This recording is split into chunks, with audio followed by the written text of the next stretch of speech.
2 of our IVF journal vlog. My name's Ellie. And I'm Jamie. And we've just come out of our not consultant's appointment. What did we have? No, we've had our first initial consultation. Yes. And today was a... What was it called? Implications appointment, so straight up. 2 hours.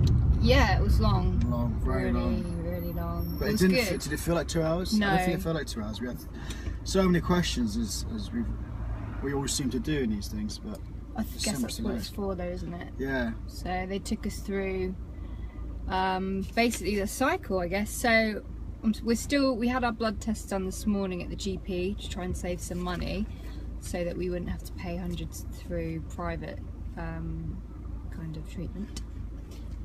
So we got to wait for those to come back, and we're still waiting. That was the rubella screen that I talked about last time, so we're still waiting for that one to come back and let me know that we're all good to go. Typically I wasn't able to get my smear done yesterday when I had my chlamydia swab because the GP was new and she didn't have a code, so I've got to go back in and see my GP next week to have the smear, but they're not too worried about that. So what blood test we had to test was HIV 1 and 2. Nobody seems to know. No one knows what 2 is all about, but apparently there's 2 types, and then hepatitis B and C. But there's 2 strains of hepatitis or something. I think there's 3. Yeah. So that was a very strange person. That was a very strange person. I didn't know what. Great walk. I just don't know who that was. Anyway, sorry. Yeah, so lots of different things to test. Blood tests. Yeah. So those aside, just assuming that they're all going to come back, we start the drugs anyway on the 3rd of September. The Briserelin. Yeah. So that's an injection that I have to do for 1, 2, 3, 4, 5, 6, 7, 8, 9, 10, 11, 12, 13. No. Oh. All the way 20, 25. Oh, long day, like 25 days or something. Yeah. So many injections. I mean, one every single day. Yeah, this is what we've been given. 6 and 7 in the evening, got to do it. Yeah. So this is like our treatment thing. So that's the first one for 12 days, and then also 20 odd days, and then we have a scan on the 16th. Then I start another. So I've got to do 2 lots of injections. Then so once you do those, you've got 2 lots of injections. Then there's for like 7 days or something. Yeah. And then there's a final injection which the kickstart one, isn't it? I can't remember what that was. No. What I needed for, but. So a trigger? The trigger. Yes, that you have to do within like a 2-hour window or something. Yeah. I don't know. We were quite overwhelmed with everything today, I guess. So all we need to know today is to do the Briserelin. So we've got those jabs every day. Yeah. Every evening. So I have to do it between 6 and 8 every evening. So I get home about 7 from work. So I guess I'll do it as soon as I get in every night. Yeah, the train's delayed. You've got to do it on the train on the way home. That's true. I have to take. So I don't really want to take needles around with me. No, I know. Take that big box as well, because you've got to put all the needles into a big safe box. Yeah, sharp box. Sharp box. Yeah. And then there's lots of scans. So there's a scan. So I start these injections on the 3rd. We have our first scan on the 16th. This is assuming I get my period when I should get my period. Otherwise, things will be moved about a bit. Then we have another scan a week later, another scan a couple of days after that, then another scan and a trigger, and then 2 days after that the egg collection. Yeah. So if this all goes to plan and everything goes right, the crazy thing is I could be pregnant by the 17th of October. How cool. Amazing. Yeah. I feel really positive. They should be. Do you? Yeah, definitely. I mean, it's scary the amount of stuff you've got to go through now over the next few weeks. Yeah, to get you ready for it.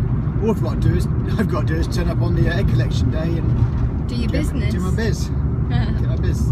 Yeah. You got to keep the flow going though as well. Beforehand, Yeah, you can't just. You can't just leave it kind of build up for that long. Yeah. So. It'd be a ticking time bomb by the time I get there, but no, you just got to be. Free flowing, yeah.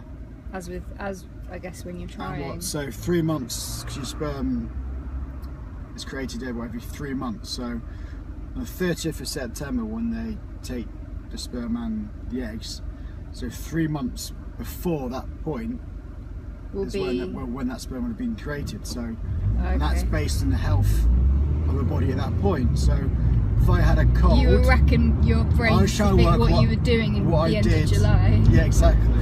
Well, we weren't on honeymoon. No, which is good, because honeymoon was quite messy. Look at what we did in July. I think we must have been really good. I think we were being relatively good, weren't we? So we were being good. So I think we're all cool. So that should be fine. I think I wasn't ill, because apparently having a cold or the flu really affects it. Yeah. So fingers crossed, we won't. If the sperm is bad, it means we might have to try ICSI, which is when you inject the sperm into the egg. So it depends on the sample on the day, what they will do. So they might do 50-50, some IVF, some ICSI, or all IVF, or might be all ICSI if it's a bad sample. Yeah, but I think they kind of tell you what they're going to do, don't they? So. Yeah, and ICSI obviously is a cost implication as well, and a risk factors for damaging the egg. They also said to me, my AMH being 20.6, that I'm at a slightly increased risk of producing too many eggs. So I was actually quite... took that as a compliment, because I've been worried so long that I didn't have any eggs. And she said, well no, because if I did have an AMH of like 6.6, then they would expect to see like 1 to 2 follicles, but they've seen 8 on each side in the scan. So they'd be expecting to collect maybe, well, up to like 16 maybe if we were really lucky. 16 eggs, but apparently if they collect... 17 was the... Yeah, was a bit the limit. Yeah. No, 25 was the limit. 25, then what do? They freeze them all. And wait till next month because your ovaries are too swollen. They're overstimulated then. Yeah. Yes. It's very interesting. We are learning so much. I know. Ivan, what did I say? Hyperstimulation? You know the lingo. Yeah, she was very impressed with you. She's a really lovely nurse. Yeah, she was. We asked a lot of questions, which is what you need to do. So we giggled a lot too, didn't we? Oh, as always. Signing those forms to say if anything happens to me, that she gets to crack on. Yeah. So strange. I know. Oh, don't think like that. No. Fine.